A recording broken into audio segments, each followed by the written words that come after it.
Thank you all for coming to the ASA Early Career Researcher Chapter's How-To series. This session is going to be on how to interview. As a forewarning, this is being recorded, and the moderators today are myself, Nicole Berry, and Christian Reichardt.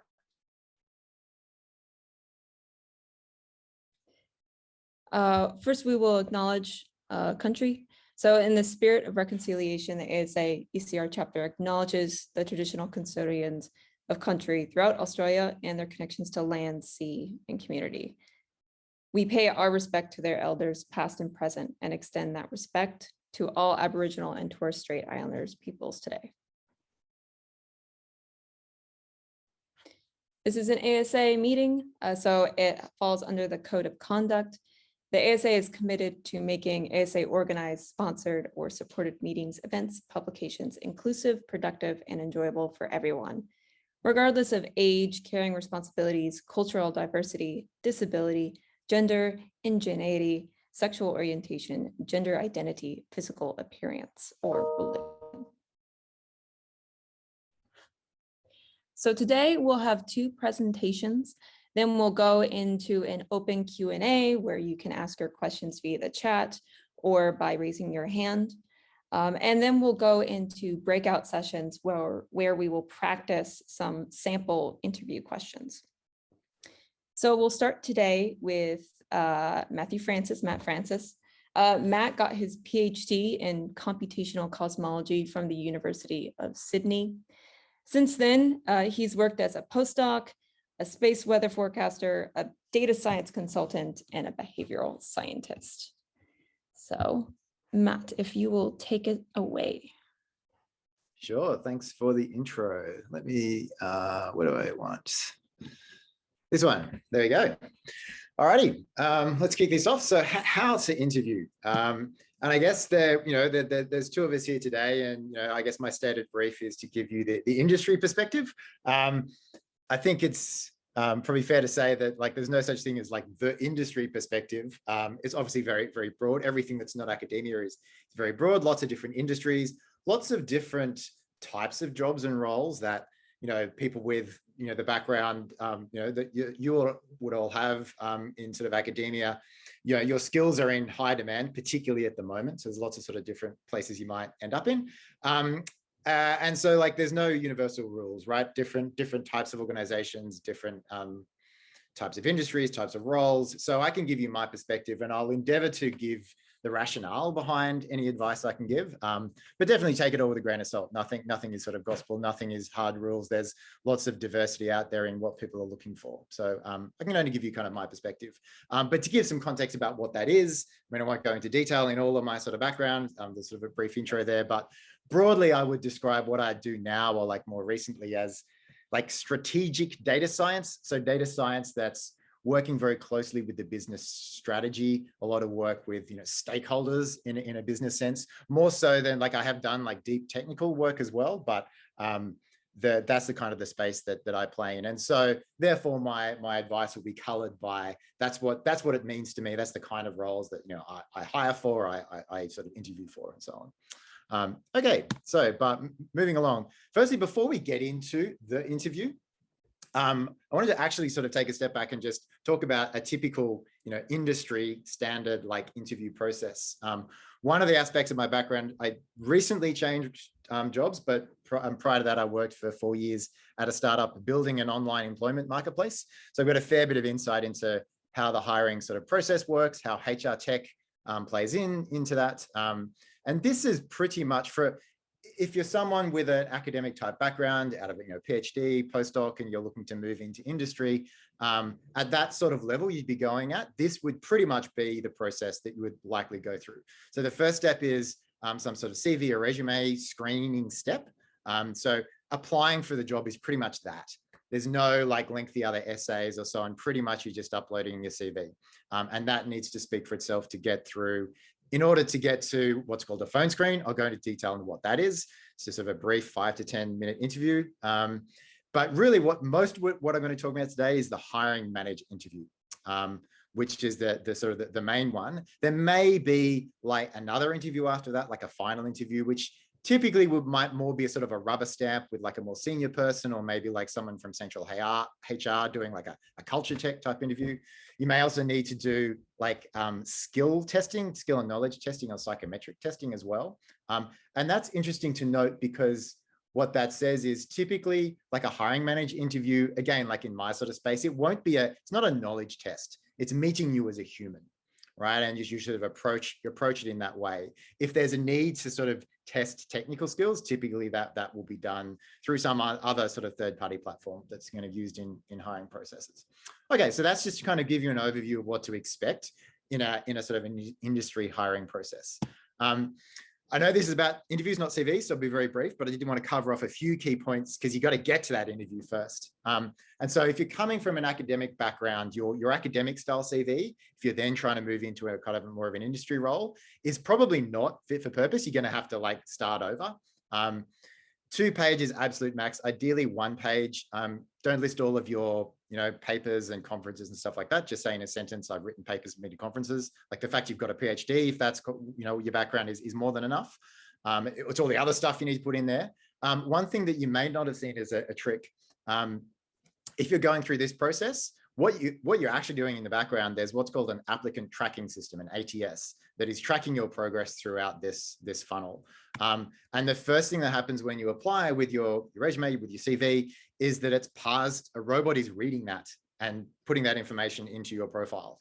Make sure that the robot can read it. It sounds really dumb, but like there are tools online that you can find. You can Google it quite easily, where you can put your resume through one of those tools and make sure it parses correctly. You can download templates that make sure the format of your CV is such that it's easy to parse. So it's kind of dumb that that's how it works, but like you don't want to be the victim of bad technology. So make sure your resume parses. Also, maybe don't worry with the resume, just use LinkedIn. You definitely have to have a LinkedIn profile. Again, maybe that's not how the world should be, but it's how it is. I haven't used a CV for years. I just point people to my LinkedIn profile. If I need a PDF, I can just export from that. So maybe that's an option as well, but definitely you have to have a LinkedIn profile. Just do it. Okay, so the phone screen. So if you get through that first, you've beaten the robots at their own game, you get through the phone screen. What is that? So it's typically with a recruiter. Now you might encounter 2 types of recruiters. So there's recruiters that hang out on LinkedIn and spam you with like offers to, go apply for this role. They're basically working on a bounty of people that they can bring into an organization that's hiring. Now they will typically have a phone screen with you. They'll call you up, and in the old days, they kind of had lots of coffee with you. These days, it's more like have a chat over the phone for 5-10 minutes and get some basic ideas about what you're on about.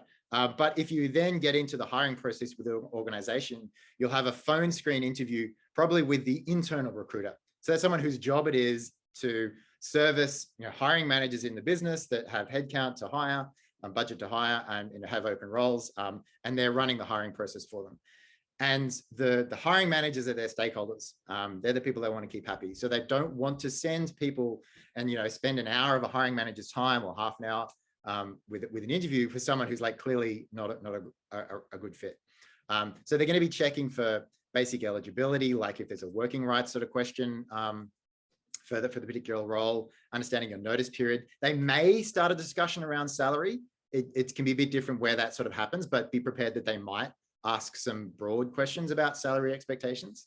So be prepared for that. The thing to know about the recruiters is that they're definitely not an expert, but they may know enough to be dangerous. So for instance, someone's job will be like the technical recruiter for Canva, right? They're not a software engineer, but all day, every day, they hire software engineers, or like they recruit for software engineers. So they know the terminology and they know some concepts. They're probably a bit more confident about the knowledge than they maybe have the right to be, but they will be, right? And so a danger that you can fall into there is that they can have an overemphasis on technical skills that are actually really easy to learn, and may screen out because you gave a question that to them seemed like you don't know what you're talking about, but it's maybe just a specific piece of terminology or something like that.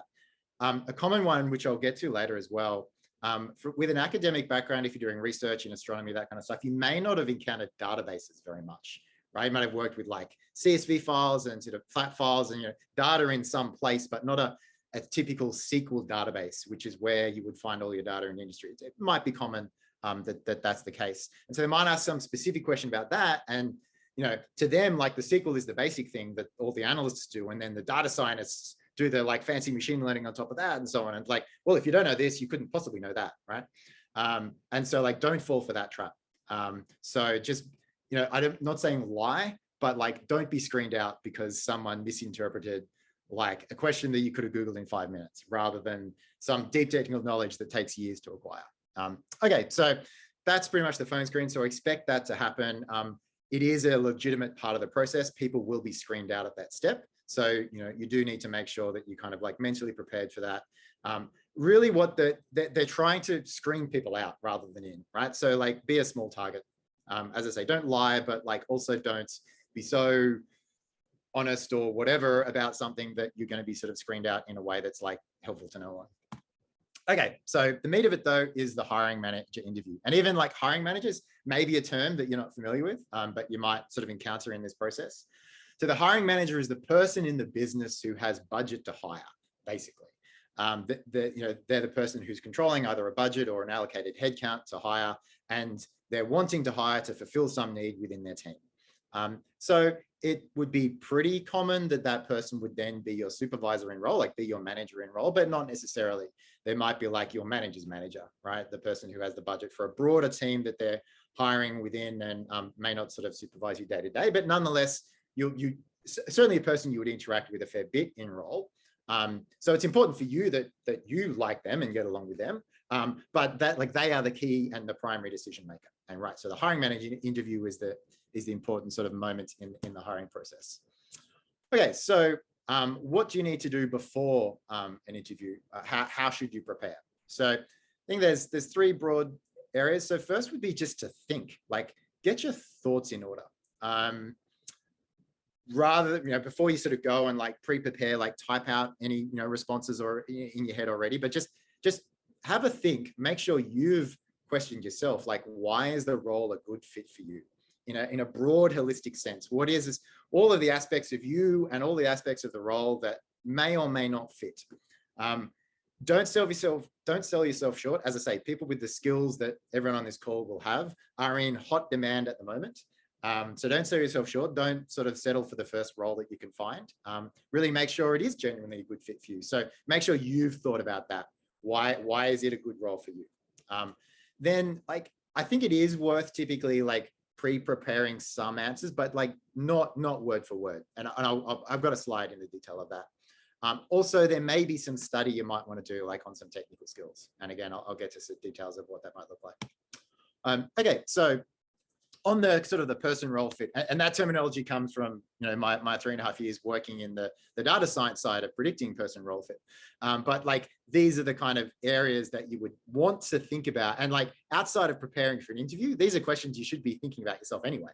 In deciding what roles to spend time sort of applying, but definitely make sure that you either know this or have your questions in your mind ready to ask a hiring manager around these sort of areas. So the company that's hiring, like what do they do? What type of organization? So what I mean by that is, are they a large organization? Are they small? Are they growing? Are they government, corporate, NGO? Like what's their mission? What is their strategy? And like, how does it set them apart for their competitors? So there's 4 banks in Australia. What's unique about this one? Maybe there's nothing, but like try and think those things through and like how that plays into your interests and skill set. What's likely to be their key current challenges, coming out of COVID, blah, whatever that is. Like really think about how, what might be going on at their organization and how that's relevant to what you can do. In terms of moving down from the company, the actual role, the manager, the team, you really want to understand the nature of the role and where it sits within the organization. And so what I mean by that, like for my personal preference in terms of data science teams that I've enjoyed and like try and find if I'm looking for a role, it would be like a data science team that reports into like the CFO or like the chief customer officer or maybe head of product, something like that, as opposed to data science teams that are sitting over in an IT function, right? Like organizations that view data science as a type of engineering, like type of software engineering. Now that's perfectly legitimate. It's a type of work and it might be someone else's preference. It's not my preference. And knowing where the team reports into ultimately gives a pretty good steer of the flavor of the work and the nature of like what they're looking for. So one simple way to think about that is like, who is your manager's manager, right? Or like, who's their manager, right? Like, who do you ultimately report up into? Now, you probably can't get that from publicly sort of available information, but it's maybe something to ask at the phone screen stage, right? So that the recruiter you're talking to, you can get that information. If you don't have it then, no worries, like talk to the hiring manager. Have it, so you have that sense like during that interview. So maybe this is not so much preparation, but it's like preparing the questions. What's the culture of the team? That's huge. That means lots of things, but particularly these days, it's what's your attitude to like working from home, hybrid work, in the office, flexibility, work-life balance, like all of those different things. Think about what your questions would be, what matters to you, what do you understand about the team, and then finally about yourself, like where does the role fit within the overall kind of narrative of your career? So you probably won't get asked the cliched question of like, what do you see yourself in 5 years' time? But like, you'll be asked some version of something like that, or at least you want to be able to tell the story of that. All right. And in the hiring manager's mind, they can understand how it fits into sort of your narrative. Okay. So in terms of like preparing pre-prepared responses, like I would say, like, don't do it word for word. I got another slide on this a bit later, but like, you definitely want to be natural and like calm and relaxed and just have a conversation with the hiring manager, right? So if you've got prepared word for word responses, I think that's counter to that. If you're someone that does have anxiety around having interviews and you think you're going to be nervous, like that's okay.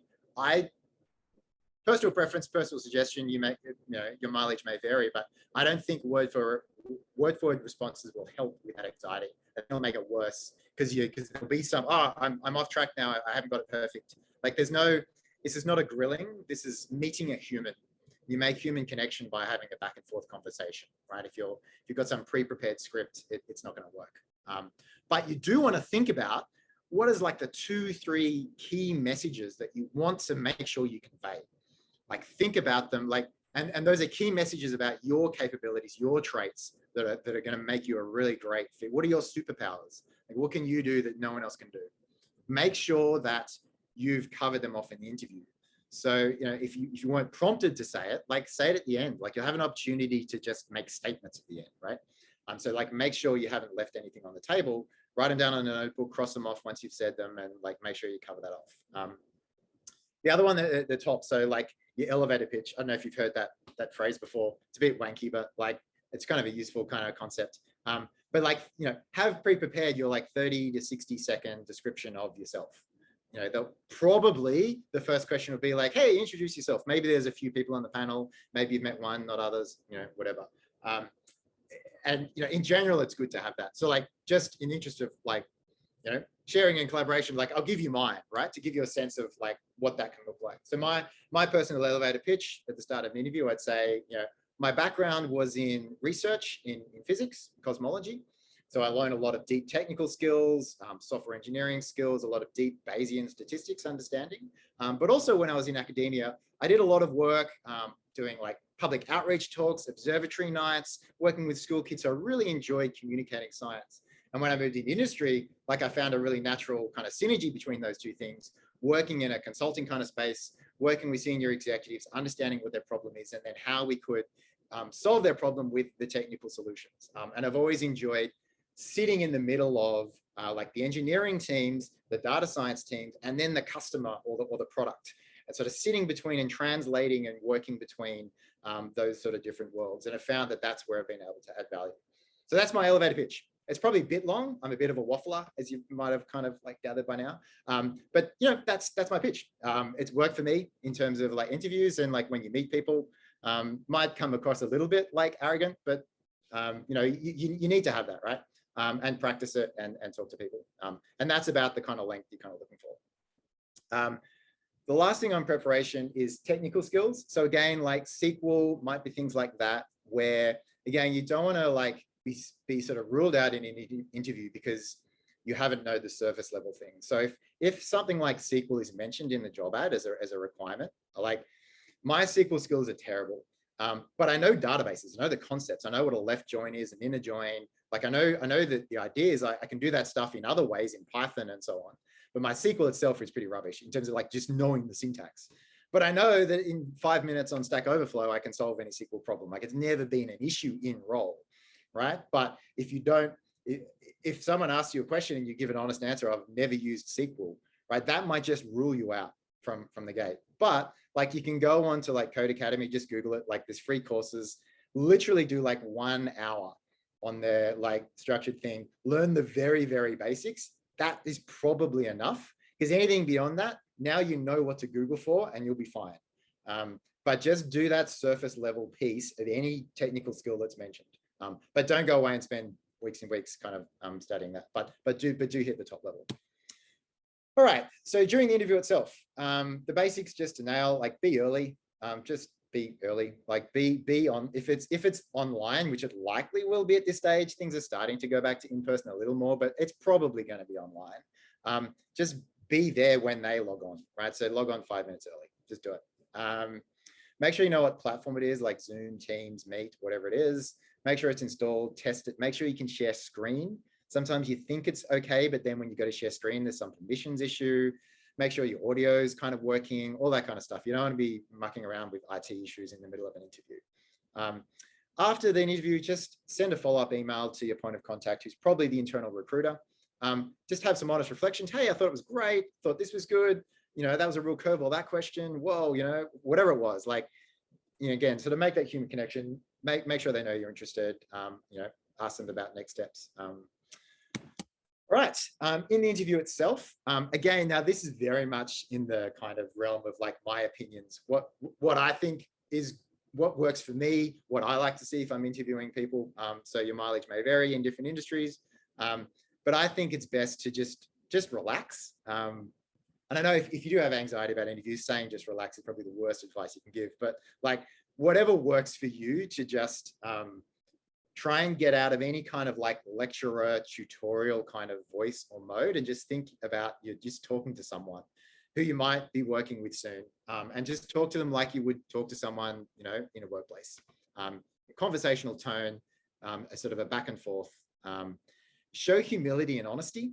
Again, like if you, someone who's showing confidence and like wants to definitely get all the right answers and say all the right things and not leave anything. I mean, certainly in role, that makes me suspicious because the stuff we do is hard. We screw up all the time. And I much more value honesty and humility, so that I'm confident if someone says they got it right, I'm more confident they got it right if they tell me the times they got it wrong. Right. And so it's fine to say, I don't know. Here's how I go to find out. I'm not sure about that. I think it's this. Like, that's all okay. Trying to be overconfident. Again, personally for me, like that's a red flag. And so don't panic if you don't know, you know, you don't think you've got the world's best answer to a sort of a technical-ish question. The other thing to know is that, like, again, this may be not like how the world should be, but it's how it is. Like, hiring managers in general are basically applying the pub test, or I mean, again, it's a bit out of date. It used to be described as like the 8-hour flight test. You know, could I be on a plane with this person for 8 hours, right? If we're you know, on a business trip or something. And, you know, there's probably some issues with that, honestly, in terms of, you know, discrimination and self-similarity bias and things like that. But again, it's kind of the reality of how humans hire other humans, is you want to make a human connection. And that's more important than coming across as a technical whiz.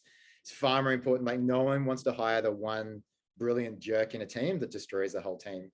And so, like, that's your objective in the interview, is demonstrate that you're a human being that they can work with.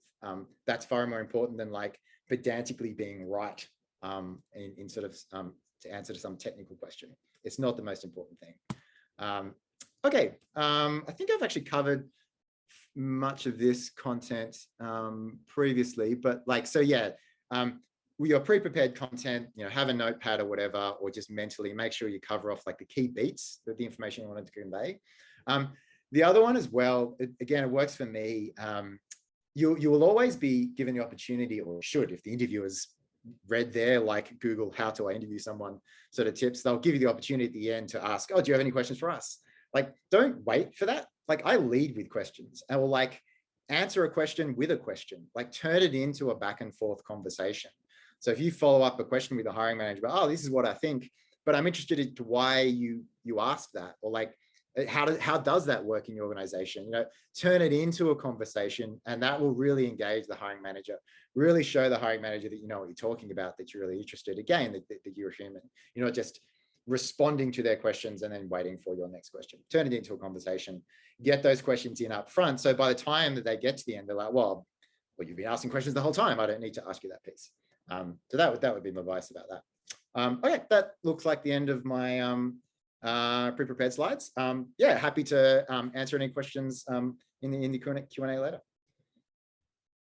Thank you so much, Matt. That was very helpful. Yeah, so if you have any questions, you can go ahead and start putting them into the chat so you don't forget them, or you can just wait to the Q&A. Anything else, Matt, you want to share before we switch over? That had all that covered. Awesome. Thank you so much. All right, now we're going to move on to Susan Scott, who's going to give us the academic perspective. Susan is a professor at the ANU, and she heads a research group in the Center for Gravitational Astrophysics, and she's also a CI with Osgrav. She has an illustrious career, but recently in 2020, she was awarded the International Dirac Medal for Theoretical Physics, and she was also the co-recipient for the Prime Minister's Prize for Science. So Susan, if you would like to go ahead and take it away, that would be wonderful. Okay, so I really enjoyed your talk, Matt, and certainly that's a very different kind of perspective in many ways, but it's certainly also some points of similarity, I think, with what I'm going to talk a bit about now, which is how to interview in academia. And the thing about, if you are an academic and you proceed with an academic career, then the thing is that over the course of time, you do in fact do quite a lot of interviews yourself, being interviewed, and eventually you do perform a lot of interviews for other people looking for jobs or positions or grants or whatever. So the art of the interview is very important in academia, and I think you want to do the best you can with it and not sell yourself short, as Matt also said. Okay, so there are two really important principles to remember, I think, the academic environment, and they come from the two sides of the interview situation. So again, this corroborates what Matt said. It's very important from your side that you're prepared to convey the information about you to the panel that you think is key to this position. So you may have touched on it in your written application and so on, but you really want in the moment to be able to, suppose the interview is 30 or 40 minutes, you want to be able to bring the key information about you, what's special about your application and what you can bring to the position across to the interview panel. So that's one side of it. And you have to also imagine in preparing that you need to think about the interview panel. They've got a particular job on offer, wanting you to do certain things and so on. And so they're wanting to extract from you the information which is relevant to you possibly performing that job. So it's very important to think of it from the two sides, from your side, what you need to get across, but also from the panel side, what they're needing to know about your ability to perform the position and fit in to the environment that the job is situated in, which could be in a university or centre or CSIRO or something. Now, I just have a couple of slides on applying for the job, because I know that's not the focus here, but it does relate to the interview. So we'll go through those quickly. But for an academic job, typically the two key things that are being looked for are a strong research track record. And obviously that's not the case if it's like a lecturing only position, for example. But in general, they'll be looking for evidence of that. But also, whatever the position is, they'll be looking for a very good fit to the selection criteria. So it's absolutely in your interest to really read those carefully and see how you can fit them. Other aspects, of course, are things like your teaching experience. You might have done some lecturing or student supervision, that sort of thing. They can be brought forward. You may have skills in project management. If, for instance, if you work in a lab or something like that, or with teams, how you are involved in the management structure and operate within that system and can communicate clearly to people around you. Of course, it's important to bring out any successes you've had. You might have obtained some grants or fellowships. You might have got a prize at a student talk situation in a conference or a poster or any of these things. They're good to put in your application because it shows that you've been doing things well and people have acknowledged that. It's also really good to bring forward any networks you have and evidence of cross-disciplinary expertise. I mean, these days, so many parts of science, for example, are connected that, if you can be shown to have a cognizance of that and networks involving that and the ability to talk with other areas not quite your own, then that is a very big plus and it's very helpful. And perhaps any media experience you have, talking about your science, talking about science generally, any of these things to show that, you have the capability to convey your ideas in a wider platform. So these are important aspects of the application. Start preparing your application early. It's not something that's going to be done well at the last moment.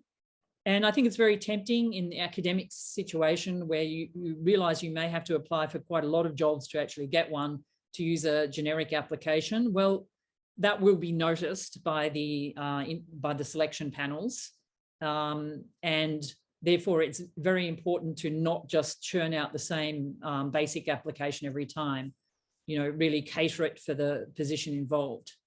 Choose your referees carefully. I mean, obviously, people who are aware, familiar to some extent with your work. They don't have to be, very familiar, but, they'll feel comfortable to say something about it. And obviously people who are respected. Those two things count for a lot. Find out about your prospective employer, who the staff are, what sort of research programs are being run there and what kind of teaching program they may have and supervision of students generally.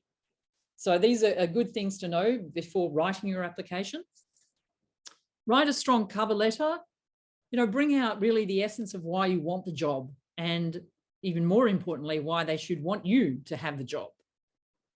Make that, this doesn't have to be should not be a long document, but it should be strong and should really convey the message that you are keen on this job and, you're a good fit.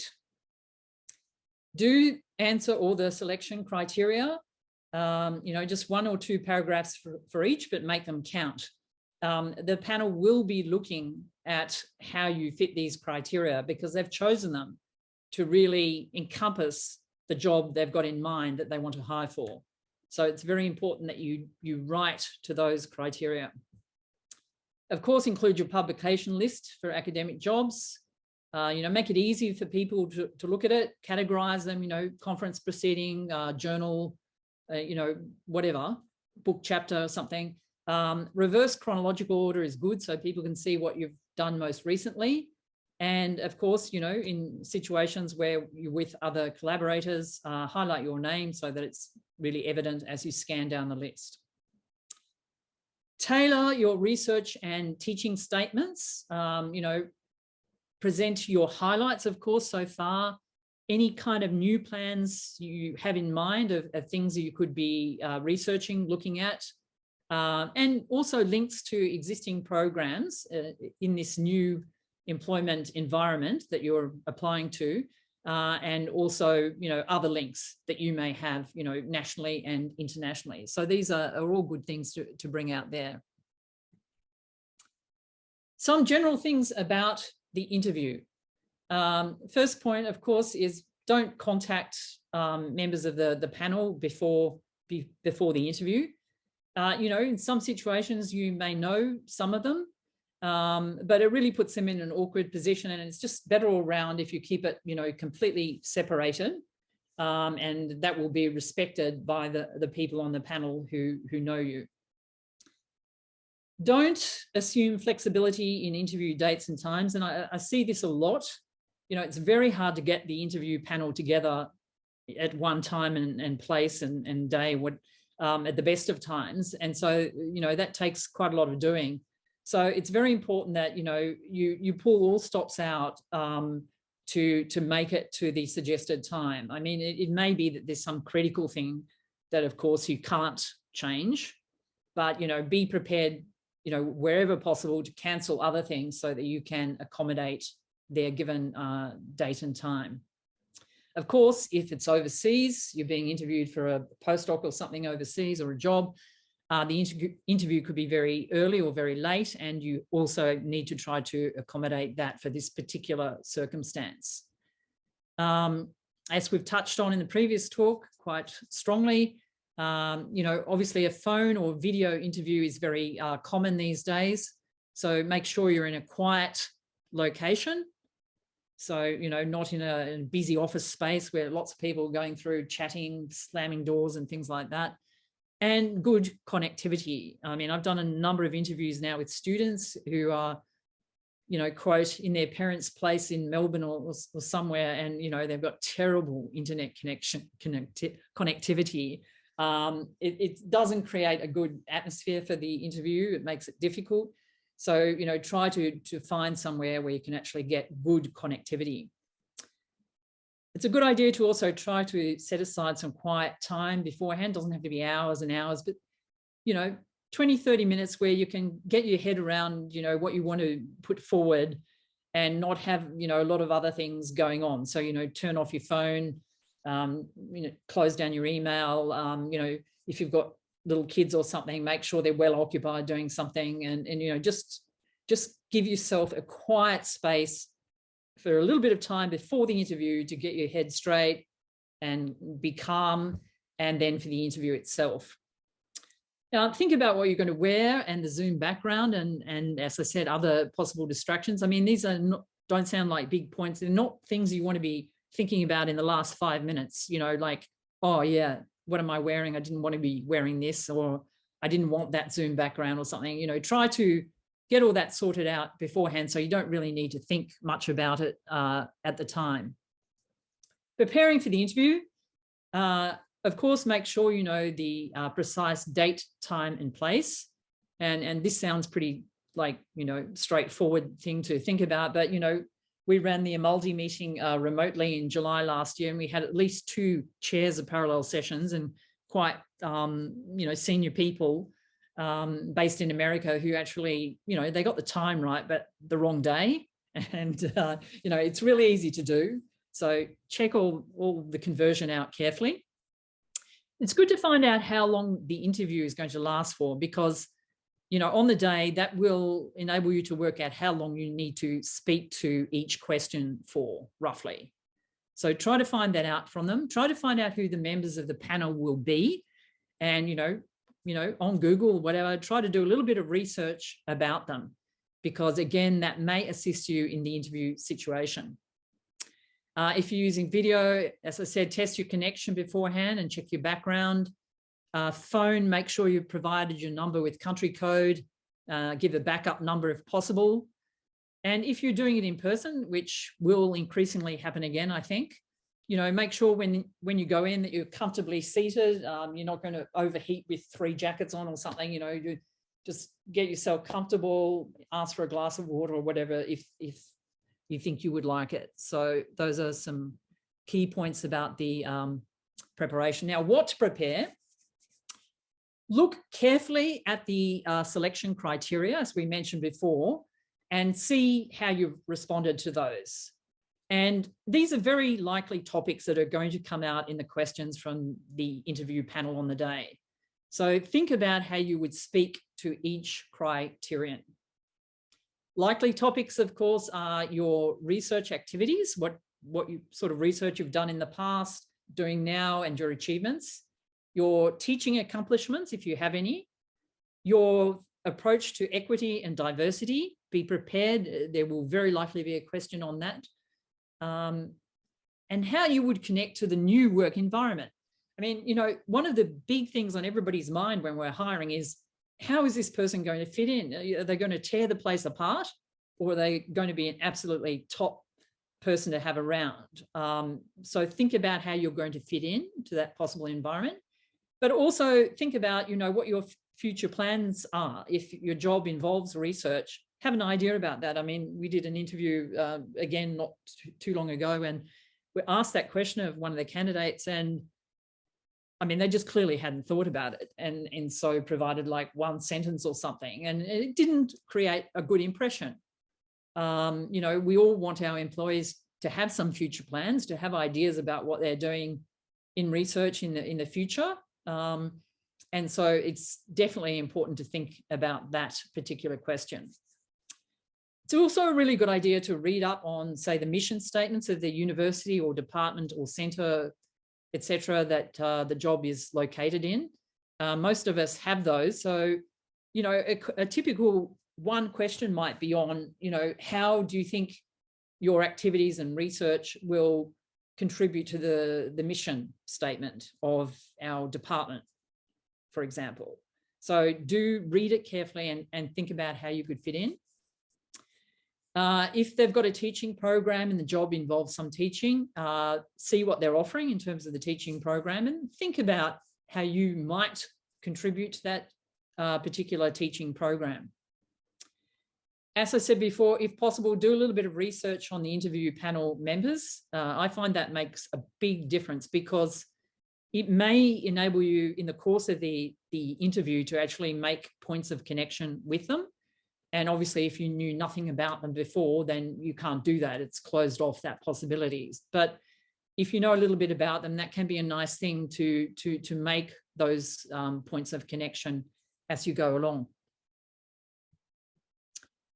Okay, practice. This might sound a bit silly. And it's not, as Matt said, it's not practicing like a rote response to a particular question, but it's getting comfortable with talking about these key things, you know, research, teaching, equity, whatever, feeling comfortable with saying key things about that in a fairly finite time. So, you know, practice, you know, you might be in a shared house or something, you can practice with people there, colleagues at work, friends or family. And look, if it comes to the crunch, you can even practice by yourself. And you know, you can practice, you can set up a Zoom meeting with yourself and, you know, just get to feel comfortable with talking to the screen about, you know, your research or plans or that sort of thing. You know, make sure that it's, you know, you have an element of comfort before the actual day. I know these pictures are a little bit silly, but they give you the idea. At the interview, it's very important at the beginning.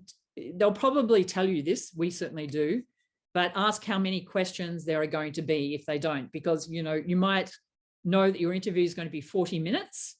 So if there are going to be 8 questions, you know, you have about 5 minutes each. So you need to sort of gauge, this is very important, you need to gauge roughly how long to speak to each question. So, you know, you cannot afford to spend half the time on one question, say the question about your research, obviously, where you might have a lot to say. And again, you know, if you have one sentence answers to each question, you're going to be done in 5 minutes. And that doesn't create a good impression either. So, you know, gauge roughly how long you need to speak for and cater for that.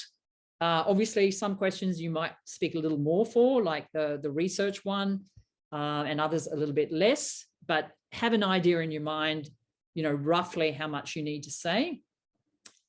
Make eye contact with the panel, that's important. You want to engage them, or on Zoom, look into the camera, engage your audience.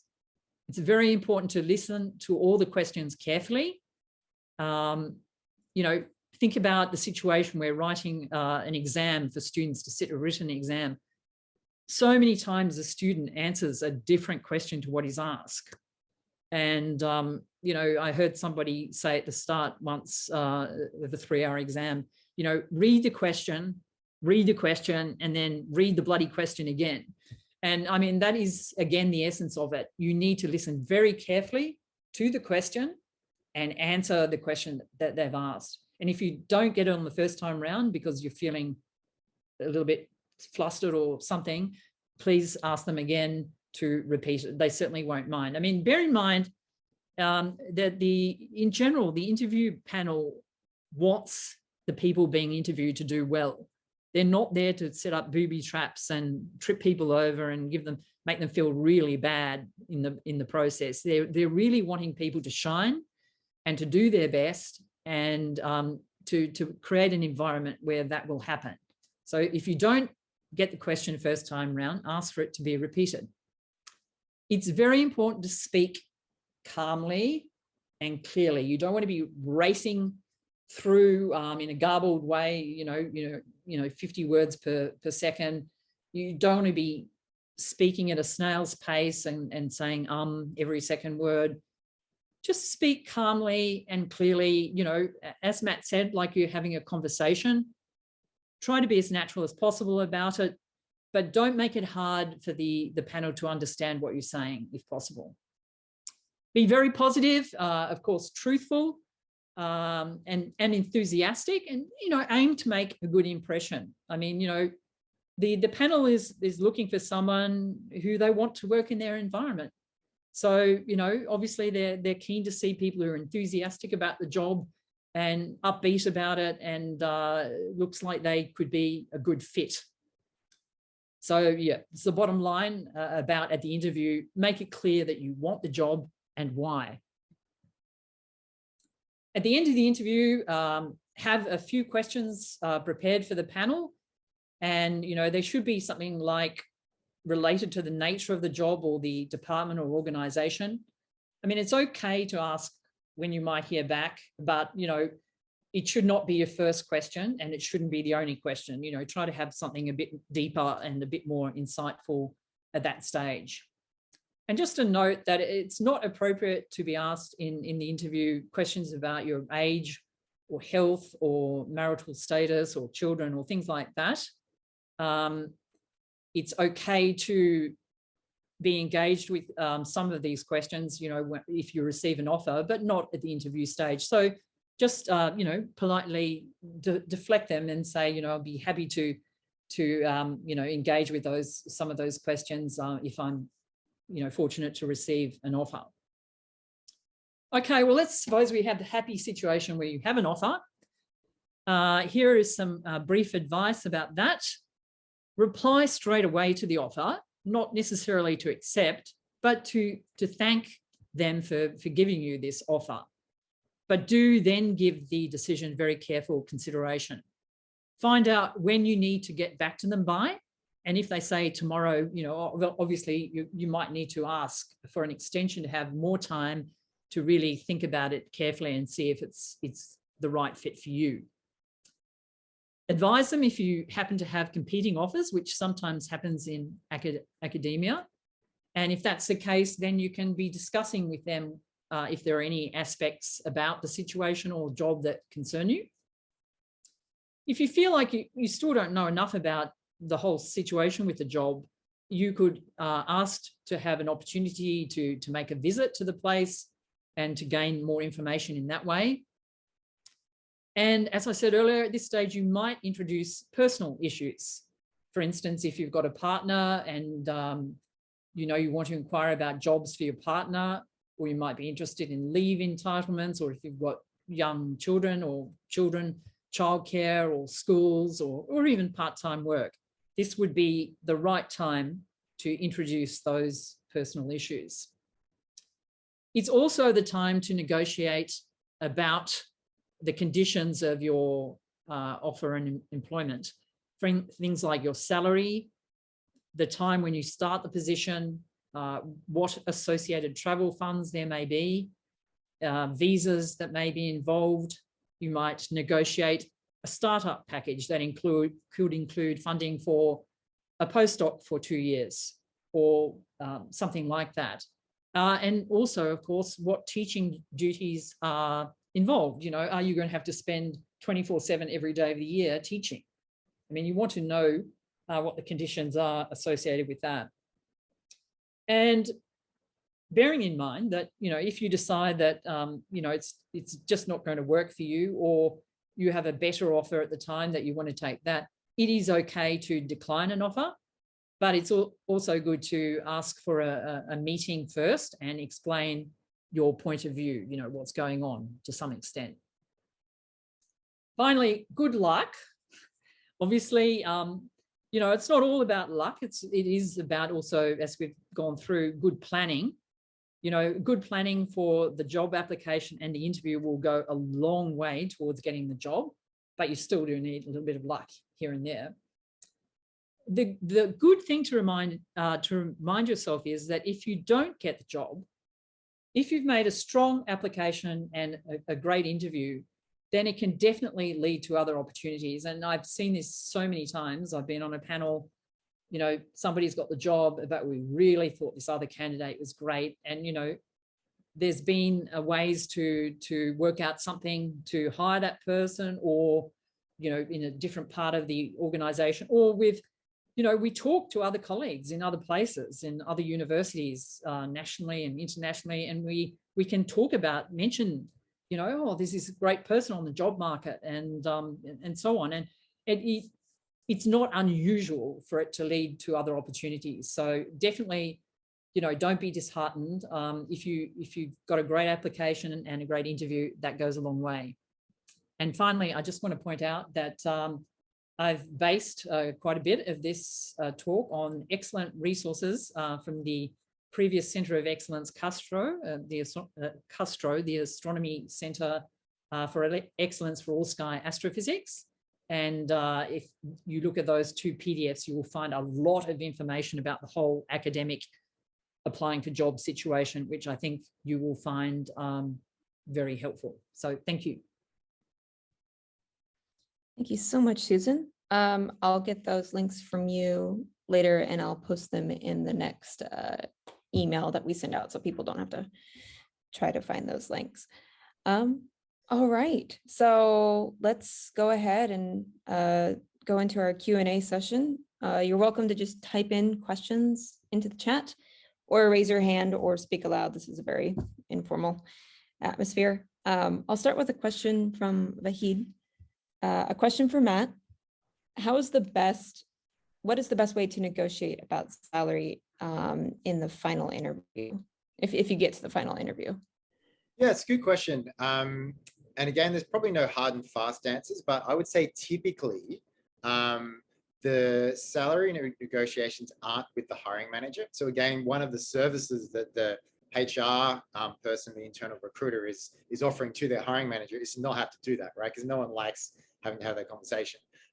And typically, there'll be some band that the level, again, like they're approved for some budget in some band, and it's the HR person that actually knows all the rules internally around that. So typically that negotiation would end up being, in terms of the person you're communicating with, more often be that HR person, the internal recruiter. Now, in the sidelines, maybe they're in communication with the hiring manager about like how much did you really like them, maybe, but it won't typically be during that final interview that you'll have that. That's just in principle, would you do the job, kind of like, how well would you do, sort of a process. If there's an offer after that, then you'll sort of talk about salary. So you might talk about salary up the very front in broad terms to make sure that they're like, you might be able to get to alignment eventually. Then you go through the whole process, and then once offers on the table and so on, then there's a sort of potentially negotiation about exactly how much. But as I said, it's typically with the HR person. Okay, thanks, Matt. We have a question for Susan from Ben. You mentioned having a follow-up meeting with your interviewers to decline an offer. What is the rationale behind that? Okay, that's a good question, Ben. And you don't necessarily have to meet with all the interviews. It could be the chair of the panel or something like that. But it's helpful in more than one way. I mean, it's firstly from your end. Even if you don't want the job, and it might be because you have another job or you just really don't want it, it's important, I think, to just convey the basic message back to the panel so that, you know, they're not left wondering, or there's no sort of, you know, bad feeling about the situation. I mean, who knows? Maybe in 10 years, you might want a job at that place. You know, there might be something there that you do want to do, and so on. And it you know, you can be upfront about it. You can say, well, look, actually, I got an offer from MIT, and you know, I've always wanted to work with X who's at MIT, and so I think, you know, I'd like to take up that postdoc for 2 years, and I really appreciate you offering me this position. But, you know, I think this is the best thing for me at this time. So I think that's important. But, you know, also from the panel and the hirer's perspective, if there's been something not quite right about the process, or something that the candidates have picked up on that they don't like, you know, about the environment, or something, it is useful, informative to actually have that feedback as well, in a constructive way, of course. So I think it's a really good closure thing. It should be positive as possible. It shouldn't be like stressful or confrontational, but, you know, it's a positive way to close off the process that has started. Thanks for that. We have a follow-up on Vahid's question from Julian for Susan. Is salary ever negotiable in academic jobs? I often see a range of levels quoted in a job description, but how is it decided which level you're hired at? That's also a very good question. The typical way it will be negotiated is through, you know, there are various levels. Let's say at an Australian university, you know, you start in A, and there's several levels of that, and there's B, C, D, and E, basically. You know, if a person's had 15 years of research experience and so on, you're not going to start them in the middle of the A level. That's just inappropriate. And so if you were offered that, you would come back and say, well, look, you know, I've had 15 years and, you know, achieved this and that and so on. And so I really believe it's probably more appropriate that I'm, I don't know, B6 or something, or whatever you gauge as important. There could be a negotiation there, and possibly something in between might be reached. You know, sometimes people will negotiate. Suppose you're a professor. Okay, this is not really appropriate perhaps for this conversation, but, you know, if you're already a professor and you're looking to be hired as a professor in another place, you might negotiate a sort of an additional, you know, salary package to some extent on top of whatever the standard rate is, and that would be very much an individual interaction between that person and the university involved. So I think, you know, to summarize, probably for most people on this call, you want to think about being appointed at the appropriate level within the range that they've offered. It might be a position which is AB, level AB, or BC, or whatever, B to D. You can negotiate, or try to negotiate, you know, where you're appointed on the scale.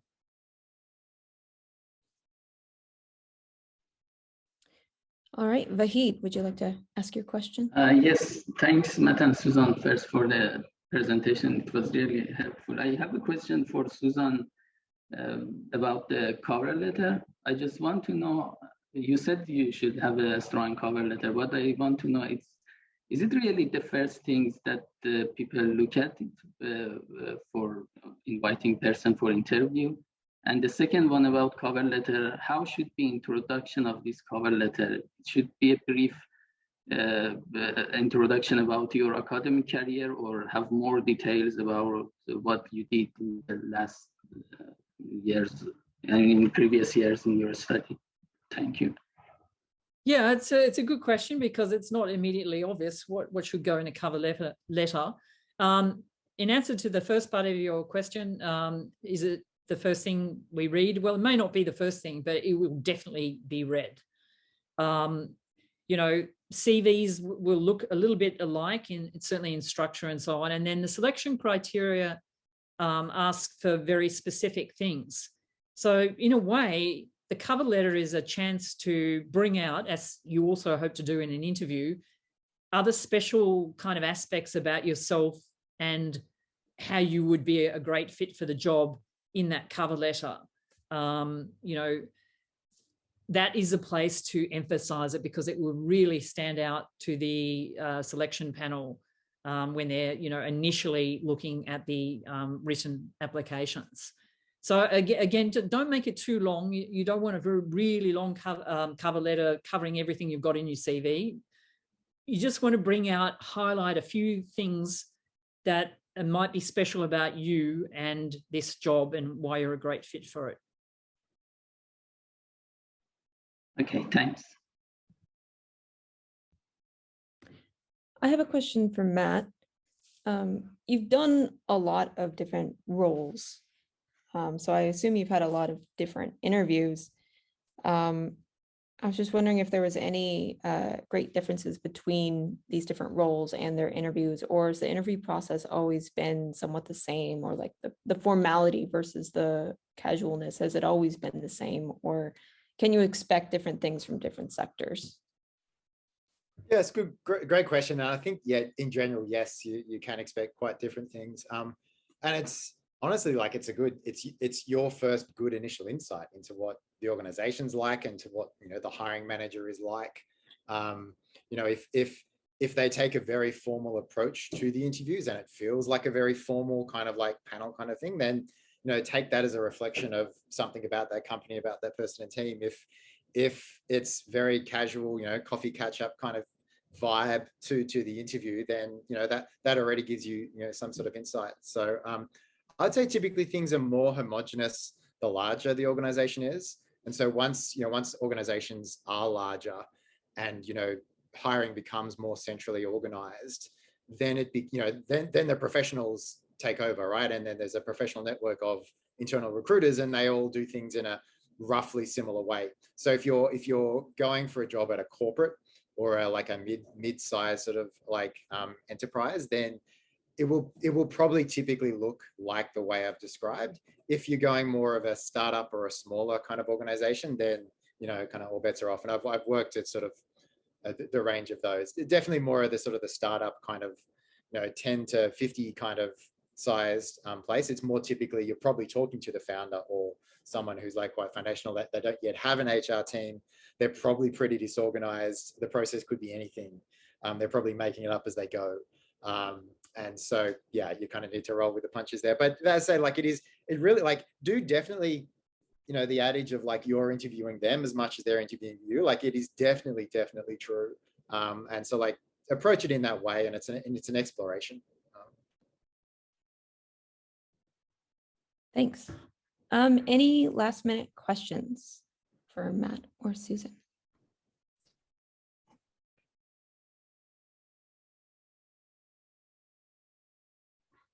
I'm going to go ahead and wrap it up here. I'd like to say thanks to Susan and Matt for sharing their wisdom. Yeah, I'm sure it will help a bunch of ECRs get jobs. And thank you. And it's been a great pleasure meeting you and Matt and the others on the call. I already know, yeah. But yeah, no, it's been fun. So thank you. Yeah, great. Thanks for the invite. Yeah, had a great time. Thank you so much. All right, see you. Bye.